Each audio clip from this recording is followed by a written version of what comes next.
Ma'am Kurumjari, Masigi Porayable Sanjina, Part 3 of Indian Constitution. Part 3 Masema Part 3 the Maroon Delta is a fundamental right ko.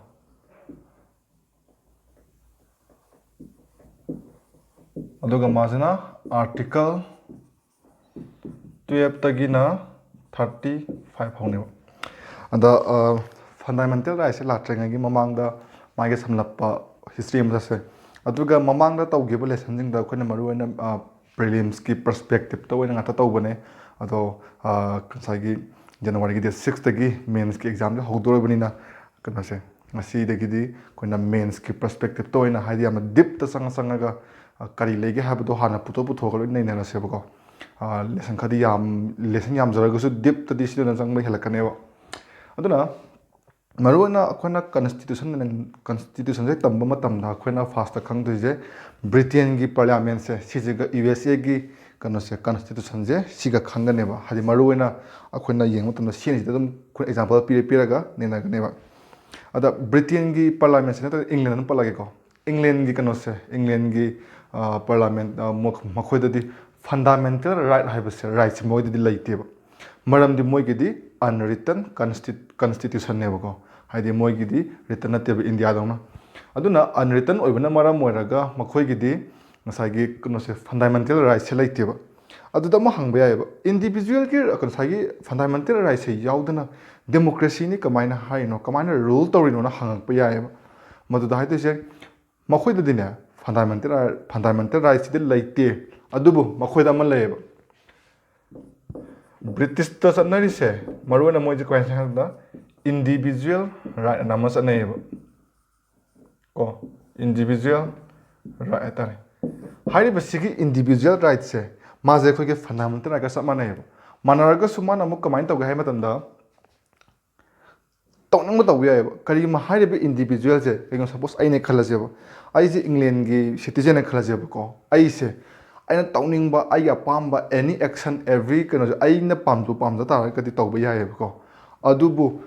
Ladiba England Ziggy Ladiba ordinary law mayam say, she amata violet or the veneer. Antin unless go, Messiah quick law say, violet touching and towning but we are go. I do not talk with the Muku the individual rights here, Mukai ordinary law. Ordinary law ocean river. The Parliament, the long had take out law home at the Shamzalak Pado, Adumina, ordinary law in the lake river. At the Gideon Mokadore, individual rights, Mase Maruina, the executive Nana, executive actions, she did that when a team of people limitation to some manner, have the executive action. Individuals na hetpini to hetpini haibagi or haibatanguena masing individualization and never legislative action of the Shije Pansan Bayadi go Aduga Sigi individual rights Kanana guardian or Gaidagadi Kanana guarantee to Gaitagadine individual rights Makogi judiciary na guarantee to web go every nation High Sigumba, individual right kumba, fundamental right kumba, judiciary guardian widana. Adumaina high individual right guardian ze, judiciary oever. Aduga individual rights only kaida executive nothing yanever. Only executive action do. Aduda Kakama individual rights individual rights Shadang Sanaganebo. Have the Kagumbe executive action do individual rights Kambra, come kind of Mangan be high taragadi, Sigi individuals in a judiciary, she has alaga wakapia. Go. Aduga Karigumba legislative say, legislature go. Legislature individual rights, Mangan like Halazebo, Utagadi, judiciary Kutinapia Agadi Yadeva. Maram the British UK Parliament the Mokodi Parliament supremacy oebago. Aduga Hadi Parliament in a supreme have never. Have the any laws, Pansina Shamanga may have never.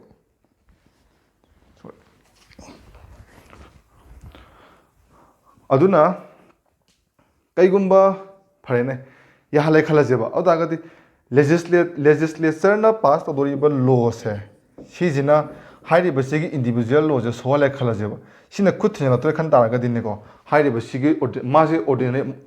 ꯁꯤꯒꯤ individual right ꯃꯁꯥꯃꯛꯁꯦ ordinary ꯂꯣꯅꯦꯕ ꯁꯤꯒꯤ ꯂꯣꯁꯦ ꯁꯦꯝꯗꯣꯛꯑꯒꯅꯦ ꯃꯥꯅ ꯑꯗꯨꯝ pass ꯇꯧꯁꯟꯈꯤꯕꯁꯨ ꯌꯥꯏꯑꯕ ꯀꯣ ꯑꯗꯨꯒ ꯑꯗꯨꯒꯨꯝꯕ ꯃꯥꯅ ꯄꯥꯁ ꯇꯧꯔꯛꯄ ꯂꯣꯁꯤꯡꯁꯦ ꯏꯟꯗꯤꯕꯤꯖꯨꯋꯦꯜ ꯔꯥꯏꯠꯁꯤ ꯚꯥꯏꯑꯣꯂꯦꯠ ꯇꯧꯋꯦ ꯍꯥꯏꯗꯨꯅ ꯖꯨꯗꯤꯁꯤꯌꯔꯤꯅ ꯑꯗꯨꯒꯨꯝꯕ ꯂꯣꯗꯣ ꯑꯟꯀꯟꯁꯇꯤꯇ꯭ꯌꯨꯁꯅꯦꯜ ꯑꯣꯏ ꯅꯠꯇ꯭ꯔꯒꯅ ꯅꯜ ꯑꯦꯟ ꯚꯣꯏꯗꯅ ꯂꯥꯎꯊꯣꯛꯄꯁꯦ ꯉꯝꯗꯦꯕ ꯃꯣꯏꯗꯗꯤ ꯃꯔꯝꯗꯤ ꯕ꯭ꯔꯤꯇꯦꯟꯗꯗꯤ ꯄꯥꯔꯂꯥꯃꯦꯟꯁꯤꯅ ꯁꯨꯄ꯭ꯔꯤꯃꯦꯁꯤ ꯑꯣꯏꯌꯦꯕ ꯀꯣ ꯄꯥꯔꯂꯥꯃꯦꯟꯇ꯭ꯔꯤ ꯁꯨꯄ꯭ꯔꯤꯃꯦꯁꯤꯅꯦ ꯃꯣꯏꯗ ꯆꯠꯅꯔꯤꯁꯦꯀꯣ ꯑꯗꯒꯤ ꯁꯤꯂꯣꯏꯔꯦ ꯑꯗꯨꯅ ꯕ꯭ꯔꯤꯇꯦꯟꯒꯤ ꯏꯟꯗꯤꯕꯤꯖꯨꯋꯦꯜ ꯔꯥꯏꯠꯁꯦ ꯑꯣꯡꯂꯤ ꯑꯦꯛꯖꯤꯀ꯭ꯌꯨꯇꯤꯞ ꯑꯦꯛꯁꯟꯗ ꯈꯛꯇꯪ ꯆꯠꯅꯒꯅꯦꯕ ꯑꯗꯨ ꯇꯥꯔꯗꯤ ꯁꯤꯗ ꯑꯃꯨꯛ ꯂꯣꯏꯔꯦꯅꯦ ꯑꯗꯒꯤ ꯅꯦꯛꯁꯇ ꯑꯃꯨꯛ ꯀꯥꯏ ꯅꯩꯅꯁꯤꯒꯦ ꯌꯥꯝꯅ ꯃꯔꯨ ꯑꯣꯏꯔꯤꯕ ꯑꯩꯈꯣꯏꯒꯤ ꯏꯟꯗꯤꯌꯥꯅꯁꯨ ꯂꯧꯔꯛꯏꯁꯦ ꯏꯟꯗꯤꯌꯥꯗ ꯍꯧꯖꯤꯛ ꯑꯩꯈꯣꯏꯅ ꯌꯥꯝꯅ ꯆꯥꯎꯊꯣꯛꯆꯅ ꯂꯥꯔꯖꯦꯁ ꯗꯦꯃꯣꯀ꯭ꯔꯦꯁꯤꯅꯦꯒ ꯍꯥꯏꯔꯒ ꯌꯥꯝ ꯆꯥꯎꯊꯣꯛꯆꯅ ꯂꯩꯔꯤꯕ ꯁꯤꯒꯤ ꯄꯥꯔꯠ 3ꯗ ꯌꯥꯎꯔꯤꯕ ꯐꯟꯗꯥꯃꯦꯟꯇꯦꯜ ꯔꯥꯏꯠ ꯍꯥꯏꯔꯤꯁꯦ ꯀꯥꯏꯗꯒꯤ ꯂꯧꯔꯛꯄꯅꯣ ꯍꯥꯏ ꯇꯥꯔꯒꯗꯤ ꯑꯃꯦꯔꯤꯀꯥꯟ ꯀꯟꯁꯇꯤꯇ꯭ꯌꯨꯁꯟꯒꯤ ꯌꯨ ꯑꯦꯁ ꯁꯤꯒꯤ ꯀꯟꯁꯇꯤꯇ꯭ꯌꯨꯁꯟꯗꯒꯤ ꯃꯈꯣꯏꯗ ꯕꯤꯜꯁ ꯑꯣꯐ ꯔꯥꯏꯠ ꯑꯃ ꯂꯩꯌꯦꯕꯀꯣ ꯕꯤꯜꯁ ꯑꯣꯐ ꯔꯥꯏꯠ ꯑꯅ ꯑꯍꯥꯟꯕꯒꯤ 10 ꯑꯦꯃꯦꯟꯃꯦꯟꯁꯦ ꯁꯤꯗ ꯂꯣꯏ ꯌꯥꯎꯔꯒ ꯂꯩꯌꯦꯕ ꯀꯣ ꯁꯤꯒꯤ ꯕꯤꯜꯁ ꯑꯣꯐ ꯔꯥꯏꯠꯁꯦ ꯁꯤꯗꯒꯤ ꯂꯧꯔꯛꯄꯅꯦꯕ ꯑꯗ ꯑꯃꯦꯔꯤꯀꯥꯅꯒ ꯅꯤꯡꯇꯝꯗ꯭ꯔꯤꯉꯩꯗ ꯑꯃꯦꯔꯤꯀꯥꯅ ꯀꯟꯁꯇꯤꯇ꯭ꯌꯨꯁꯟ ꯁꯦꯝꯗ꯭ꯔꯤꯉꯩꯒꯤ ꯃꯃꯥꯡꯗ ꯕ꯭ꯔꯤꯇꯤꯁꯀꯤ ꯄꯥꯔꯂꯥꯃꯦꯟꯁꯤꯒꯤ ꯃꯈꯥꯗꯀꯣ ꯕ꯭ꯔꯤꯇꯤꯁꯀꯤ ꯃꯈꯥꯗ ꯑꯦꯟꯇꯥꯌꯔ ꯑꯩꯈꯣꯏꯒꯤ ꯋꯥꯔꯜꯁꯦ ꯑꯗꯨꯛꯀꯤ ꯃꯇꯤꯛ ꯌꯥꯝꯅ ꯆꯥꯎꯅ ꯀꯣ ꯕ꯭ꯔꯤꯇꯤꯁꯀꯤ ꯃꯈꯥꯗ ꯂꯩꯔꯝꯃꯦꯕ ꯀꯣ ꯑꯩꯈꯣꯏꯒꯤ ꯐ꯭ꯔꯦꯁ ꯑꯃꯁꯨ ꯂꯩꯕꯗꯣ ꯗ ꯁꯟ ꯅꯦꯚꯔ ꯁꯦꯠꯁ ꯑꯣꯟ ꯕ꯭ꯔꯤꯇꯤꯁ ꯑꯦꯝꯄꯥꯌꯔ ꯂꯩꯔꯝꯕꯗꯣꯀꯣ ꯃꯇꯝꯗꯨꯗ ꯕ꯭ꯔꯤꯇꯦꯟꯗ ꯐꯟꯗꯥꯃꯦꯟꯇꯦꯜ ꯔꯥꯏꯠꯁꯦ ꯆꯠꯅꯗꯦꯏꯟꯗꯤꯕꯤꯖꯨꯋꯦꯜ ꯔꯥꯏꯠ ꯆꯠꯅꯩ ꯑꯗꯨ ꯑꯣꯏꯇꯥꯔꯒꯁꯨ ꯑꯃꯦꯔꯤꯀꯥꯟ ꯀꯟꯁꯇꯤꯇ꯭ꯌꯨꯁꯟꯁꯦ ꯁꯦꯝꯃꯛꯄ ꯃꯇꯝꯗ ꯃꯈꯣꯏꯅ ꯈꯜꯂꯦꯕ ꯏꯟꯗꯤꯕꯤꯖꯨꯋꯦꯜꯒꯤ ꯔꯥꯏꯠꯁꯦ ꯃꯠꯄ ꯁꯨꯡꯌꯥꯃꯛ ꯌꯥꯔꯣꯏ ꯁꯤ ꯊꯝꯒꯗꯕꯅꯦꯅ ꯃꯣꯏꯅ ꯈꯜꯂꯦꯕꯀꯣ ꯑꯗꯨ ꯊꯝꯕꯗꯨꯁꯨ ꯑꯦꯛꯖꯤꯀ꯭ꯌꯨꯇꯤꯞ ꯑꯦꯛꯁꯟꯗ ꯈꯛꯇꯪ ꯊꯝꯕ ꯌꯥꯔꯣꯏ ꯂꯦꯖꯤꯁꯂꯦꯆꯔꯗꯁꯨ ꯊꯝꯒꯗꯕꯅꯤ ꯍꯥꯏꯅ ꯈꯜꯂꯦꯕ ꯑꯗꯨꯅ ꯃꯈꯣꯏꯒꯤꯗꯤ ꯁꯤꯒꯤ ꯕꯤꯜꯁ ꯑꯣꯐ ꯔꯥꯏꯠꯁꯦ ꯀꯃꯥꯏꯅ ꯇꯧꯔꯦ ꯃꯈꯣꯏꯗꯗꯤ ꯑꯦꯛꯖꯤꯀ꯭ꯌꯨꯇꯤꯞꯀꯤ ꯑꯦꯛꯁꯟꯗꯁꯨ as well as legislatureꯒꯤ ꯑꯦꯛꯁꯟꯗꯁꯨ ꯑꯅꯤꯃꯛꯁꯦ ꯁꯤꯃꯛꯇ ꯂꯣꯏꯅꯃꯛ ꯂꯤꯃꯤꯇꯦꯁꯟ ꯑꯃ ꯊꯝꯖꯜꯂꯦꯕ ꯀꯗ꯭ꯔꯛ ꯂꯥꯎꯅ ꯂꯥꯛꯁꯜꯂ ꯊꯝꯖꯟꯈ꯭ꯔꯦꯕ ꯀꯣ ꯑꯃꯨꯛꯀ ꯍꯜꯂꯛꯀꯦ ꯕꯤꯜꯁ ꯑꯣꯐ ꯔꯥꯏꯠꯁꯦ ꯐꯟꯗꯥꯃꯦꯟꯇꯦꯜ ꯔꯥꯏꯠꯅꯤ ꯑꯃꯦꯔꯤꯀꯥꯟ ꯀꯟꯁꯇꯤꯇ꯭ꯌꯨꯁꯟꯒꯤ ꯑꯗꯨꯒ ꯍꯥꯏꯔꯤꯕ ꯔꯥꯏꯠꯁꯦ ꯃꯥꯁꯦ ꯑꯦꯛꯖꯤꯀ꯭ꯌꯨꯇꯤꯞ ꯑꯃꯁꯨꯡ ꯂꯦꯖꯤꯁꯂꯦꯆꯔꯁꯦ ꯁꯤꯗꯩꯗ ꯂꯤꯃꯤꯇꯦꯁꯟ ꯑꯃ ꯊꯝꯖꯜꯂꯛꯄꯅꯦꯕ ꯀꯗ꯭ꯔꯛ ꯂꯥꯎꯅꯀꯣ ꯑꯗꯨꯒ ꯍꯥꯏꯔꯤꯕ ꯁꯤꯒꯤ ꯕꯤꯜꯁ ꯑꯣꯐ ꯔꯥꯏꯠꯁꯤꯗꯒꯤꯅꯦꯕ ꯑꯩꯈꯣꯏꯒꯤ ꯏꯟꯗꯤꯌꯥꯒꯤ ꯀꯟꯁꯇꯤꯇ꯭ꯌꯨꯁꯟ ꯃꯦꯀꯔꯁꯤꯡꯁꯤꯅ ꯂꯧꯔꯒ ꯄꯨꯔꯛꯏꯁꯦ ꯑꯗꯨꯗꯤ ꯆꯥꯎꯔꯥꯛꯄ ꯑꯃ ꯈꯪꯉꯦ ꯑꯩꯈꯣꯏꯅ ꯈꯪꯅꯤꯡꯉꯤꯁꯦ ꯁꯤ ꯅꯠꯇꯦꯕ ꯁꯤꯗ ꯆꯥꯎꯔꯥꯛꯄ ꯍꯤꯁꯇ꯭ꯔꯤꯅꯦꯕ ꯑꯩꯈꯣꯏꯅ ꯈꯪꯅꯤꯡꯉꯤꯁꯤꯅ ꯏꯟꯗꯤꯌꯥꯒꯤꯅꯦꯕ ꯃꯔꯝꯗꯤ ꯏꯟꯗꯤꯌꯥꯅꯦꯕ ꯑꯩꯈꯣꯏꯗ ꯌꯥꯝꯅ ꯃꯔꯨ ꯑꯣꯏꯔꯤꯁꯦꯀꯣ ꯑꯗꯨꯗꯤ ꯏꯟꯗꯤꯌꯥꯗ ꯑꯃꯨꯛ ꯂꯥꯛꯁꯜꯂꯒꯦꯕ ꯐꯠ ꯂꯥꯎꯅ ꯑꯃꯨꯛ ꯄꯥꯏꯁꯜꯂꯛꯑꯒꯦꯕ ꯏꯟꯗꯤꯌꯥꯁꯦ ꯑꯩꯈꯣꯏꯒꯤ ꯏꯟꯗꯤꯄꯦꯟꯗꯦꯟꯁ ꯐꯪꯕ ꯃꯇꯝꯗ ꯍꯥꯏꯔꯤꯕ ꯁꯤꯒꯤ ꯐꯟꯗꯥꯃꯦꯟꯇꯦꯜ ꯔꯥꯏꯠꯁꯦ ꯀꯟꯁꯇꯤꯇ꯭ꯌꯨꯁꯟ ꯁꯦꯝꯕꯗ ꯍꯥꯞꯆꯜꯂꯦꯕ 1949ꯗ ꯏꯅꯦꯛ ꯇꯧꯁꯟꯕꯅꯤꯀꯣ ꯁꯤ ꯍꯥꯞꯆꯤꯜꯂꯛꯄꯁꯤꯗ ꯀꯃꯥꯏꯅ ꯍꯥꯞꯆꯤꯜꯂꯤꯅꯣ ꯌꯦꯡꯁꯦꯕ ꯁꯤꯒꯤ ꯃꯃꯥꯡꯗ ꯁꯨꯈꯟ ꯈꯟꯅꯗꯕ꯭ꯔꯥ ꯍꯥꯏꯕꯗꯣ ꯑꯃꯨꯛ ꯌꯦꯡꯁꯦꯕ ꯈꯟꯅꯗꯤ ꯌꯥꯝ ꯈꯟꯅꯔꯝꯕꯖꯥꯠꯅꯤꯗ ꯀꯣ ꯍꯥꯏꯗꯤ ꯈꯟꯅꯔꯝꯃꯦ ꯍꯥꯏꯕꯗꯤ ꯁꯨꯃꯥꯏꯅ ꯐꯟꯗꯥꯃꯦꯟꯇꯦꯜ ꯔꯥꯏꯠꯁꯦ ꯍꯥꯏꯕꯗꯤ ꯉꯁꯥꯏ ꯑꯩꯈꯣꯏꯒꯤ ꯅꯦꯁꯅꯦꯂꯤꯁ ꯂꯤꯗꯔꯁꯤꯡꯁꯤꯅ ꯍꯥꯏꯗꯤ ꯑꯃꯦꯔꯤꯀꯥꯟ ꯀꯟꯁꯇꯤꯇ꯭ꯌꯨꯁꯟ ꯌꯥꯎꯔꯤꯕ ꯕꯤꯜꯁ ꯑꯣꯐ ꯔꯥꯏꯠꯁꯦ ꯁꯤ ꯌꯥꯝ ꯀꯥꯟꯅꯩ ꯈꯣꯠꯂꯦ ꯑꯩꯈꯣꯏ ꯁꯨꯃꯥꯏꯅ ꯑꯃ ꯏꯅꯦꯛ ꯇꯧꯍꯟꯁꯦꯅ ꯍꯥꯏꯔꯒ ꯏꯔꯥꯡꯒ ꯍꯧꯕꯖꯥꯠꯅꯤ ꯑꯗꯣ ꯍꯧꯕꯗꯨꯗ ꯕ꯭ꯔꯤꯇꯤꯁꯅ ꯈꯟꯕꯖꯥꯠꯅꯤ ꯍꯧꯕ ꯌꯥꯏ ꯑꯁꯦ ꯑꯗꯨꯕꯨ ꯈꯜꯂ ꯌꯦꯡꯁꯤꯅꯦ ꯕ꯭ꯔꯤꯇꯤꯁꯀꯤ ꯄꯥꯔꯂꯥꯃꯦꯟ ꯃꯁꯥꯃꯛꯇ ꯌꯥꯎꯗꯕ ꯐꯟꯗꯥꯃꯦꯟꯇꯦꯜ ꯔꯥꯏꯠꯇꯣ ꯑꯩꯈꯣꯏꯒꯤ ꯏꯟꯗꯤꯌꯥꯗꯗꯪ ꯀꯃꯥꯏꯅ ꯄꯥꯟꯁꯤꯜꯂꯛꯀꯅꯤꯀꯣ ꯁꯨꯝ ꯍꯥꯏꯄꯣꯊꯦꯇꯤꯀꯦꯜꯅꯤꯀꯣ ꯑꯗꯨ ꯑꯣꯏꯇꯥꯔꯒꯁꯨ ꯁꯥꯏꯃꯣꯟ ꯀꯃꯤꯁꯟꯅ 1927ꯗ ꯁꯦꯝꯈꯤꯁꯦ ꯁꯤꯁꯤꯅꯁꯨ ꯑꯩꯈꯣꯏꯒꯤ ꯁꯥꯏꯃꯣꯟ ꯀꯃꯤꯁꯟꯒꯤ ꯍꯤꯁꯇ꯭ꯔꯤꯗ ꯑꯃꯨꯛ ꯂꯥꯛꯀꯦꯀꯣ ꯑꯗꯨꯗꯒꯤ ꯑꯃꯨꯛ ꯒꯣꯔꯃꯦꯟ ꯑꯣꯐ ꯏꯟꯗꯤꯌꯥ ꯑꯦꯛ 1935ꯁꯦ ꯁꯤꯒꯤ ꯑꯅꯤꯁꯦ ꯁꯤꯁꯤꯅꯅꯦ ꯐꯟꯗꯥꯃꯦꯟꯇꯦꯜ ꯔꯥꯏꯠꯀꯤ ꯑꯥꯏꯗꯤꯌꯥꯁꯦ ꯃꯥꯅ ꯇꯤꯀꯠꯇꯅ ꯔꯤꯖꯦꯛ ꯇꯧꯔꯝꯃꯦꯕ ꯀꯣ ꯁꯥꯏꯃꯣꯟ ꯀꯃꯤꯁꯟ ꯂꯥꯛꯑꯕ ꯃꯇꯨꯡꯗ ꯔꯥꯎꯟ ꯇꯦꯕꯜ ꯀꯟꯐ꯭ꯔꯦꯟꯁ ꯐꯝꯃꯦ ꯑꯍꯥꯟꯕꯗ ꯒꯥꯟꯙꯤ ꯌꯥꯎꯗꯦ ꯁꯦꯀꯦꯟꯗ ꯃꯍꯥꯇꯃꯥ ꯒꯥꯟꯙꯤ ꯌꯥꯎꯔꯦ ꯀꯪꯒ꯭ꯔꯦꯁꯀꯤ ꯃꯤꯍꯨꯠ ꯌꯥꯎꯔꯦ ꯊꯥꯔꯠꯇꯁꯨ ꯌꯥꯎꯗ꯭ꯔꯦ ꯑꯗꯒꯤ ꯑꯗꯒꯤ ꯃꯀꯧꯂꯦꯅ ꯀꯩꯅꯣꯒ ꯂꯥꯎꯊꯣꯔꯛꯇꯅ ꯑꯩꯈꯣꯏꯒꯤ ꯃꯀꯧꯂꯦꯅꯒ ꯂꯥꯎꯊꯣꯔꯛꯑꯦ ꯑꯗꯨꯒꯤ ꯃꯇꯨꯡꯗ ꯄꯥꯁ ꯇꯧꯔꯛꯄꯅꯦꯕ ꯁꯤꯒꯤ ꯒꯣꯔꯃꯦꯟ ꯑꯣꯐ ꯏꯟꯗꯤꯌꯥ ꯑꯦꯛꯁꯦꯀꯣ ꯁꯤꯁꯤꯅ ꯐꯟꯗꯥꯃꯦꯟꯇꯦꯜ ꯔꯥꯏꯠꯀꯤ ꯑꯥꯏꯗꯤꯌꯥꯁꯦ ꯃꯥꯅ ꯁꯨꯡꯌꯥ ꯌꯥꯔꯝꯗ꯭ꯔꯦꯕ ꯔꯤꯖꯦꯛ ꯇꯧꯔꯝꯃꯦꯕ ꯀꯔꯤꯒꯤꯅꯣ ꯍꯥꯏ ꯇꯥꯔꯒꯗꯤ ꯏꯅꯦꯛ ꯇꯧꯕꯗꯨꯗꯤ ꯂꯥꯏ ꯀꯣ ꯏꯅꯦꯛ ꯇꯧꯕꯗꯤ ꯂꯥꯏ ꯑꯗꯨꯕꯨ ꯂꯣ ꯑꯃ ꯏꯅꯦꯛ ꯇꯧ ꯇꯥꯔꯒꯗꯤ ꯑꯗꯨꯒꯤ ꯂꯣꯗꯨꯕꯨ ꯉꯁꯥꯏꯒꯤ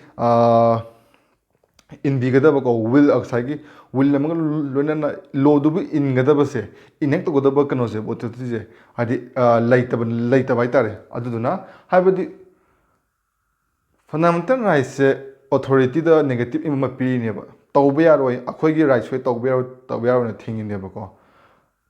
moidi colonize tawra ineba aduna moina neba enact tawtuje moina neba hariba law do execute tawtuje ko aduna execute tawnaba moisina tawba pamdrabnina aduguma law do useless pass tawraju useless oini haiduna hariba law je moina pass tawramdabneba adubu constitution maker jingjina ko constitution maker jingjina khangbidana machi yamna kanabani individual gi liberty मैम से यम कानई अदगी social political economic justice मैम से फंगम ngमगनी हाइदना हारिबसिगी fundamental rights से in constitution की पार्ट 3 दा आर्टिकल 12 तगिना 35 फौदा हाप्सन बिरमे को सिगोना पार्ट हाइरिसि इंडियन कॉन्स्टिट्यूशन से पार्ट खाइदोएबा अखोना लेसन खाइदोकपदो अदुमाइना पार्ट खाइदोगा तमेबा अदुगा अदुदगी मु इंडियन खोगे फंडामेंटल राइट्स का अहुम जे मु नैनारा मु येंगसेबको मरुइना नैनारकपजे फंडामेंटल राइट्स से यूएसए का माने हाइबनेबो को यूएसए का इंडिया का जे येंगसेबको यूएसए दिना फंडामेंटल राइट्स से एब्सोल्यूट ओए को एब्सोल्यूट ओए हाइबगी अर्थदि मखोइददि फंडामेंटल राइट्स से कंसाइगी रेस्ट्रिक्ट तौबा यादेबा थिंजनबा यादेबा को अदु करिगुंबा फंडामेंटल राइट्स से रेस्ट्रिक्ट तौबा हाइ तारगदि फंडामेंटल राइट्स से यूएस ददि करिगुंबा रेस्ट्रिक्ट तौगिन अथिंग थमजंग हाइ तारगदि जुडिशियरी न तौगनेबा को अदुना हाइबदि कांग्रेस से मखोइगिदि पार्लियामेंट से कांग्रेस को कांग्रेस न थिंगनिंगे पब्लिक इंटरेस्ट ओइगा थिंगनिंगे थिंबा यादेबा जुडिशियरी सिना फजन नैना मतुंगा थिंगनगनेबा अदुबु इंडिया ददी कदौरे इंडिया ददी मासी एब्सोल्यूट नत्तेबा मरमदी इंडिया ददी खोगी फंडामेंटल राइट्स से पब्लिक इंटरेस्ट नि खंगदे नत्रग नेशनल सिक्योरिटी नि खंगदे थिंजनबा यायबा कर्टेल तौरगो थंबा यायबा मरुने इमरजेंसी की मतम दको कुदुना मदुना कान तवे पार्लियामेंट को पार्लियामेंट हत थिंजलकपा यायबा को इमरजेंसी एक थंबगा आर्टिकल 350 आई की मतुंगी ना 19 यावरिबा खोगी राइट टू फ्रीडम खरा से मासे अदुम सस्पेंस सखरनी मामा को अदगी आर्टिकल 359 जिना मुके हारे आर्टिकल 359 ना मुहारी जिना प्रेसिडेंट ना बाय नोटिफिकेशन को प्रेसिडेंट नोटिफिकेशन ना थोगा अतोप ले इमरजेंसी अकनो खोगी फंडामेंटल राइट में हमजे सस्पेंड तौबा यायबा अदुबु हाइरिबा सिगी अनिना कर्टेल तौबजे आर्टिकल 20 अमसुंग 21 दी कर्टेल तौबा यादेबा को 20 अमसुंग 21 नतबा अतोप आर्टिकल मयाम से लोइमक रेस्ट्रिक्ट तौसंबा यायबा को अदुना सिदा खुना करी उ फंगे इंडिया से दंगा मतमदा इंडिया ना सनरिबा से एब्सोल्यूट फंडामेंटल राइट नत्तेबा को कर्टेल तौबा याय अदुबु कमाय तौरे पार्लियामेंट की सोवरेंटी ने पार्लियामेंट्री की सोवरेंटी ने अदुगा जुडिशियरी की सुप्रीमेसी ने अनीजे सीजे मानना समिना बेहतर को पार्लियामेंट्री सोवरेंटी ने अदुगा जुडिशियरी की सुप्रीमेसी ने सिना मरमदी जुडिशियरी सुप्रीमेसी हारिबगी मरमजिना एनी लॉ से पार्लियामेंट सेमकपा एनी लॉ खुदिमक से माजे कोई जुडिशियल रिव्यू यायबा कोई कनोगदी इंडिया की ददिको अदुमाइना ब्रिटेन की नामुक जुडिशियल रिव्यू हाइबजे मु यावदेबा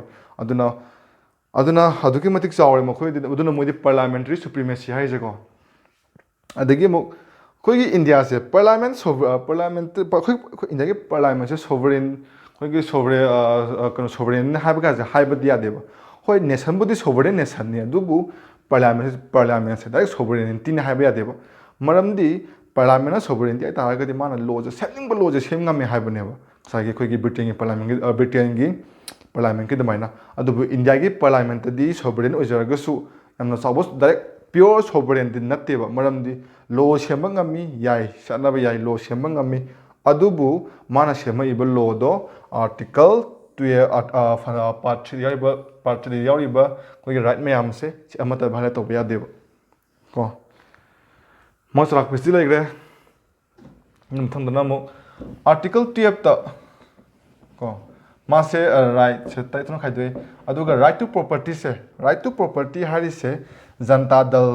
को 1967 दा लाखिबा मोरारजी देसाई लाखिबा इहान हानबा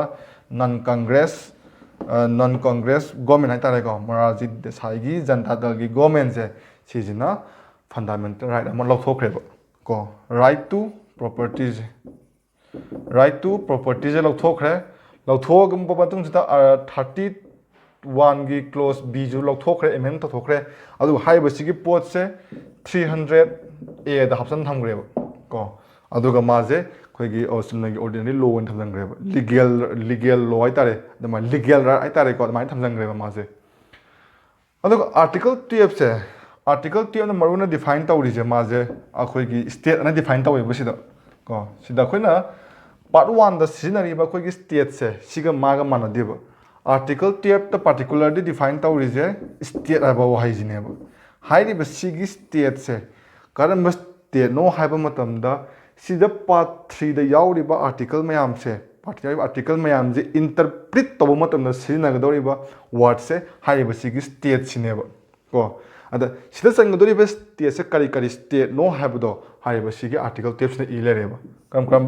सेंट्रल अम लेरनी अदगी स्टेट गवर्नमेंट अम लेरनी सिदी मसा अदम ओइजरेको अदगी लोकल बॉडीसिंग लोकल अथॉरिटी म्याम लेनी म्याम जे सिगसम ओयरने सिदा लोराबा तक लोइद्रीबा लोकल अथॉरिटी लेरे म्युनिसिपैलिटी लेरे अदगी करिगुम्बा बॉडी अम ले खरजेबा अदुगुम्बा बॉडी करिगुम्बा स्टेट तगी नत्रगना सेंटर ना फाइनेंस तौबा बॉडी दो अदुगुम्बदु स्टेट सिंगने हाबनेबा को अदगी इंडिविजुअल ओरसि याय अदुगुम्बा इंडिविजुअल करिगुम्बा ऐसे हाइरिबा सिदा पल्लिबा स्टेट्स की मीजिंगजे सिजिना आइंगोंदा आइगी बेकिंग द लेबा नत्रगना मखोइदगी आइंगोंदा एटरा फंगबा तारे हाइदे फाइनेंशियल बु खंगदे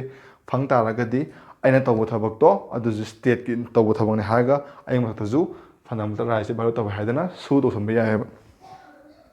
को अदुना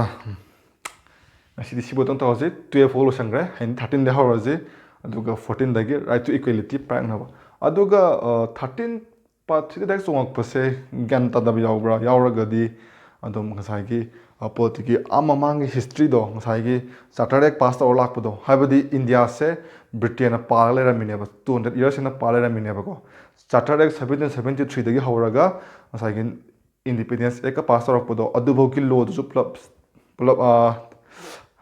नैनासी हाइब्रा अदुजु थम्बिरमो अदुगा ज्ञान अदुम ताइ हाइ तारगदी सिगी मखा अदुम चथरके ज्ञान तादे हारगना ममांगदगी अमुक प्लपना सुपचलगा संदों तागा अमुक लाक्से असिगंदी थैंक यू।